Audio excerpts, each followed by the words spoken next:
So the bottom line is that we stereotype people in many different ways. Now, I got to hold on here a second. I'm still trying to get the hang of this technology here. But in that circle, there's supposed to be that. Okay, we stereotype all kinds of people in many different ways. So what else contributes to how we define the situation? So we've talked all about stereotypes. We've done enough on that. The next thing I think is going to be a little bit of a review for you. So what else? What other kinds of information provide us with meaning about the significance of a social interaction that we're having? Well, it's personal space would be one. So this is all going back to when we talked about culture and different kinds of nonverbal communication. So one of those things was personal space. And so I want you to remember here Edward T. Hall. We talked about Edward T. Hall. He wrote that book called The Silent Language. And, he gives us this kind of chart depicting in North America acceptable distances for personal space. And so, I'm not going to go rehash that again. Just maybe want to recall it, bring it back to mind. Okay. So what else then? Well, we get another kind of nonverbal communication, and that would be touching. What is the meaning of touching in a social interaction? Well, we know that rules about the frequency and the meaning of touching vary across cultures. Maybe we talked about that a little bit. Have a picture here of former President George Bush with the prince of Saudi Arabia, and you'll notice here that they're holding hands. And this, I think, in North American society, this would not be typically acceptable behavior, right? Typically acceptable gesture between men in public. However, this is, quite a acceptable and very common way that men interact with each other in the Middle East, in Saudi Arabia, for example. And so President Bush is using the sort of nonverbal vocabulary of Saudi Arabians here. Right. Now we also know that when we talk about touching, we not only have rules about touching being relative to big cultural context, but also microcultural context. So status, one of the things that defines what is acceptable or unacceptable touching is often defined by the status, the prestige of the people interacting with each other. So in our culture, for example, as I say here, higher status individuals are given a little bit more leeway, right, in terms of how they can touch those of lower status. So it might be more acceptable, for example, for a boss to, put his arms around an employee, put his arms around the shoulders of an employee, talk about, what a great job they're doing or something like that. But icially that doesn't work the other way. Maybe that, it would be a little bit dicier, right, for an underling to take that kind of liberty with one of his or her bosses. On the other hand, not to be glib about it, but where you touch somebody also has meaning too. So if you put your arm around somebody and say, "Hey, you're doing a great job, keep up the good work," that has a whole different meaning than if you, let's say, touch them on the buttocks, right? That's gonna be a lawsuit. So where you touch somebody also has meaning, also has significance, and also defines the situation. Eye contact is another one, another signifier, another thing that gives meaning, right, to interaction.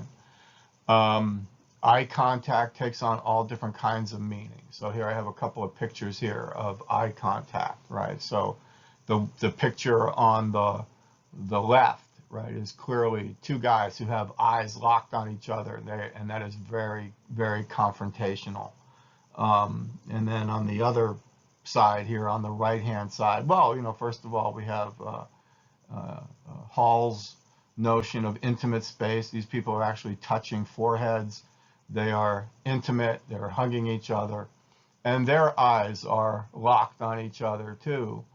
But the meaning of the eye contact on the right is very, very different than the meaning of the eye contact on the left. And these eye contact examples show us how eye contact is information that we interpret as we give meaning to or define situations that we're in. So it depends on the context, right? Eye contact, like everything else, depends on the context. Does it mean aggression? Does it mean intimacy? And so on. And maybe you want to remember, right, the code of the street. Remember that article by Elijah Anderson. He talks about eye contact, right? So maybe go back to that article. What does he say eye contact means according to this thing he calls the code of the street? And how important is it in the way that people define the situation that they are in? And here's another bit of nonverbal communication, smiling, right? So here's Mother Teresa. Here, what could be nicer than a smile from Mother Teresa? In America, again, it's going to be cultural context, right? So in America, smiling is a sign of friendliness, right? And in the business world, it's a sign of service. If any of you have ever worked in service, as servers or waiters or waitresses or what have you, smiling is this sign, this signal, the symbol of service. I am happy to be at your service, right? Service with a smile. That's, besides e pluribus unum, service with a smile should probably be on the money in the United States. But that's not the same everywhere. So other cultures define smiling differently. In Germany, for example, Walmart, an American corporation, goes over, sets up shop in Germany. The American company instructs its workers to smile, and people in Germany, customers in Germany, start to complain because in Germany, smiling at a stranger is actually taken as a sign of flirtation. So, these customers are, wondering why Walmart employees are all coming on to them. You have that other article on Hong Kong, right? McDonald's in Hong Kong, and it talks about smiling in there, and it says that, in parts of, in Hong Kong, but also in other parts of Asia, the smiling is taken as a sign that you are trying to rip me off so I don't trust you. The smiling stranger, right, is not to be trusted.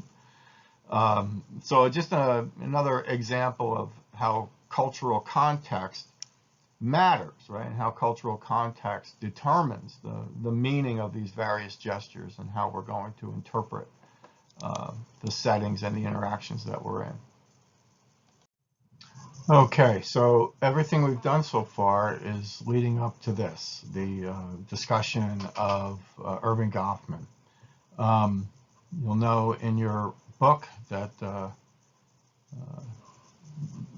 Henslin talks about something he calls the presentation of self in everyday life, and that's taken from a title. As you'll see, that's taken from a title of one of Goffman's books.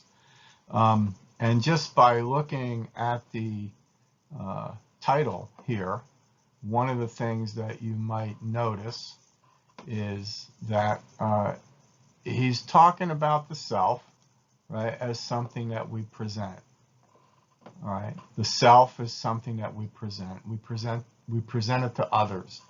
I want you, or I should say this, I present the self that I want to be seen as. That was awkward, but that's basically it. I present myself to you in the way that I want to be seen. I try to get you to see me in a certain way. And you'll see, or maybe you'll remember, that, this is very similar to what Bob Kauser was doing, right, in his kind of navigating those stereotypes. So, when he's with, he's in that world of academia, he wants to be perceived in a way consistent with what he believes is acceptable appearance as a professor. And when he's with his football team, he wants to be seen in a way that he feels is accepted manner, right, as a athlete on a football team. So Erving Goffman, 1922 to 1982. He was a symbolic interactionist. So we know what that means. Social interaction is mediated by symbols. And as we interact with each other, we are gleaning meaning, right? And that meaning is going to come from all different kinds of sources of information, all of them that go into defining the situation. So we've talked about stereotypes and eye contact and touching and distance and all that kind of stuff. And again, we are presenting a self as we are interacting with others. I am presenting a self to you, and you are presenting a self to me. All right. So where do we go next? Well, we have 3 of his more important books. Okay, 3 of his more important works. Presentation of Self in Everyday Life came out in 1959. Again, the self is something we present. That's going to be his main thing. In a lot of ways, we want to remember that as a symbolic interactionist, he was influenced by people like Charles Horton Cooley. He's influenced by George Herbert Mead. And, in a very big way, presentation of self in everyday life is a kind of an elaboration on both of those things, especially on the looking glass self. Asylums, okay, so the book Asylums, and actually the book Asylums and the book Stigma. The way perhaps we can understand these is, well, presentation of self in everyday life. This is Goffman. He's laying out this general framework, his general approach to symbolic interactionism. And then Asylums and Stigma are applications of that framework to, for want of a better way to put it, applications of that framework to real life situations. Okay. So the first one is the first book that comes after that, 1961, Asylums, Essays on the Social Situation of Mental Patients and Other Inmates. A lot of important stuff going on in that book. He is going to make the argument that mental patient is a social role, just like any other social role. The mental patient is a role, just like student is a role, just like professor is a role. And we're socialized into that role, and we learn how to play it for others. Why do people end up in mental hospitals? Well, he's going to talk about a lot of reasons for that. But even independent of whatever symptoms they have, whatever kind of psychological symptoms they have, they're under a socialization process, and that socialization process works on them, and they learn the role of mental patient the same way that you learn the role of student, or the way those Marine Corps recruits learn the role of Marine in Gwen Dyer's article. Stigma. Notes on the management of spoiled identity. So let's look at that title a little bit. We're going to get into all these books in more detail, but let's look at that title a little bit. It's called Stigma. So what do you know about stigma right now, just from looking at the title? That what he means by stigma is a spoiled identity, an identity that is undesired, and that people try to manage this identity. They try to manage an identity in such a way as to minimize characteristics that they believe are threatening to their presentation of self as something or someone who is competent or of value. So people try to manage identity in a way that deflects attention from these undesired characteristics. So what is a stigma? It's a spoiled identity. What else is he talking about? Management of identity. This is something we do every day. We manage identity. So he's using the example of people who are trying to deflect stigma as a way of talking about the process by which we all manage an identity. I try to get you to perceive me in the way that I want to be perceived. You try to get me to perceive you in a way that you want to be perceived. That is what we all do. So here we go. Let's go to the next slide here. Presentation of self in everyday life. Irving Goffman's presentation of self in everyday life.